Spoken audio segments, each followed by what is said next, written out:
आपका भाई आज रोजे से है, मगर क्या आप जानते हैं कि आपका रोजा सवाब से खाली हो सकता है? जरा इन आदाद शुमार पर गौर कीजिए। 80% लोग रोजा रखते हुए ऐसी आदतों में मुतला रहते हैं जो उनके रोजे का सवाब खत्म कर देती है। रसूलुल्लाह सल्लल्लाहु अलैहि वसल्लम ने खबरदार किया, बहुत से रोजेदार ऐसे हैं जिन्हें अपने रोजे से भूख और प्यास के सिवा कुछ नहीं मिलता। ये हदीस सुनकर दिल कांप जाता है। आज की इस वीडियो में मैं आपको 15 ऐसी पोशीदा आदतों के बारे में बताऊंगा जो सवाब खत्म कर देती हैं। ये वो बारीक नुकात हैं जो 90% लोग नजरअंदाज कर देते हैं। मकरूहात कहते हैं ऐसे कामों को जो हराम तो नहीं लेकिन अल्लाह को नापसंद है। रोजे के मकरूहात यानी वो काम जो रोजा तो नहीं तोड़ते मगर उसका सवाब कम कर देते हैं। आइए इन आदतों को जानते हैं। पहली और सबसे बड़ी मकरूह आदत है झूठ बोलना। रसूलुल्लाह सल्लल्लाहु अलैहि वसल्लम का फरमान है, जो शख्स झूठ बोलना और झूठ पर अमल करना तर्क न करे तो अल्लाह को उसकी कोई जरूरत नहीं कि वो अपना खाना पीना छोड़ दे। इस हदीस का मतलब बिल्कुल वाज़ेह है कि अगर हम झूठ बोल रहे हैं, छोटी मोटी बातें बना रहे हैं तो हमारा रोजा अल्लाह के यहाँ मकबूल नहीं। दूसरी आदत है गीबत करना, यानी लोगों की पीठ पीछे बुराई करना। रसूलुल्लाह सल्लल्लाहु अलैहि वसल्लम ने फरमाया, क्या तुम जानते हो गीबत क्या है? वो ये कि तुम अपने भाई का जिक्र ऐसे करो जो उसे नापसंद हो। गीबत रोजे का सवाब ऐसे खत्म करती है जैसे आग लकड़ी को जलाकर राख कर देती है। तीसरी आदत है चुगली खाना, यानी एक ही बात दूसरे तक पहुँचाना। नबी करीम सल्लल्लाहु अलैहि वसल्लम ने फरमाया, चुगलखोर जन्नत में दाखिल नहीं होगा। अगर ये गुनाह आम दिनों में इतना बड़ा है तो रमजान में और भी ज्यादा नुकसानदेह है। चौथी आदत है झगड़ा करना और तल्ख कलामी। रसूलुल्लाह सल्लल्लाहु अलैहि वसल्लम ने हिदायत दी, जब तुम में से किसी का रोजा हो तो वो फोश गोई ना करे और ना ही झगड़ा करे। अगर कोई इससे गाली गुलोज करे तो उसे कह दे कि मैं रोजेदार हूँ। ये सुन्नत तरीका है। पांचवी आदत है गालम गुलोज और गाली देना।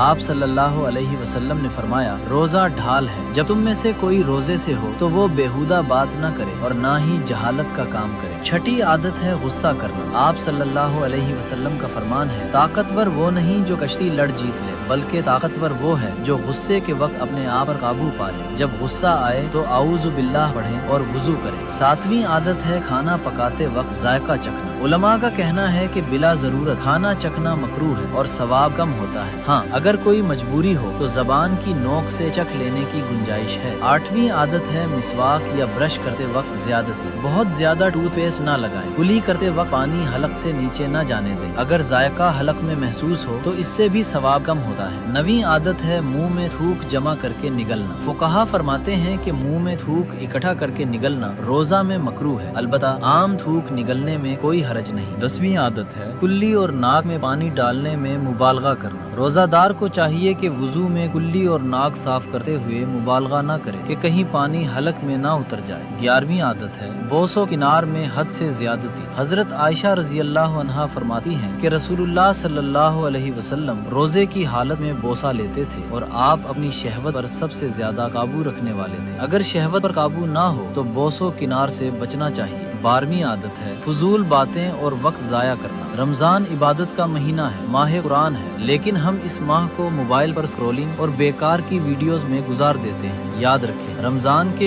एक लम्हे की कीमत पूरे साल के लम्हों से ज्यादा है। 13वीं आदत है भूख और प्यास की बेकरारी जाहिर करना। रोजे की हालत में घबराहट और बेकरारी जाहिर करना मकरूह है। ये इबादत की रूह के खिलाफ है। 14वीं आदत है मुशक्कत वाले काम करना। नानबाई, मेमार, मजदूरों को चाहिए कि अगर ज्यादा कमजोरी का अंदेशा हो तो काम में कमी कर दें ताकि रोजे अदा कर सकें। 15वीं आदत है सुरमा लगाना और खुशबू सूंघना। जान लें कि सुरमा लगाना और खुशबू सूंघना जायज है और इससे रोजा नहीं टूटता। हाँ, अगर सुरमा या खुशबू का जायका या बू हलक में महसूस हो तो बाज उलमा के नजदीक राहत आती है। अल्लाह कुरान में फरमाता है, ए ईमान वालों, तुम पर रोजे फर्ज किए गए जैसे तुमसे पहले लोगों पर फर्ज किए गए थे ताकि तुम मुतकी बन जाओ। मुतकी बनने का मतलब है हर उस काम से बचना जो अल्लाह को नापसंद है। अब मैं जानना चाहता हूँ कि आपको इनमें से सबसे ज्यादा किस आदत से बचना मुश्किल लगता है। कमेंट में जरूर बताएं। और हाँ, अगली वीडियो में बात करेंगे तरावी क्या है, कितनी रकत, हमेशा बहस के उन्वान से। जरूर देखिएगा। चैनल सब्सक्राइब करें, नोटिफिकेशन ऑन करें। वीडियो अच्छी लगी हो तो लाइक और शेयर करें। अल्लाह हाफिज।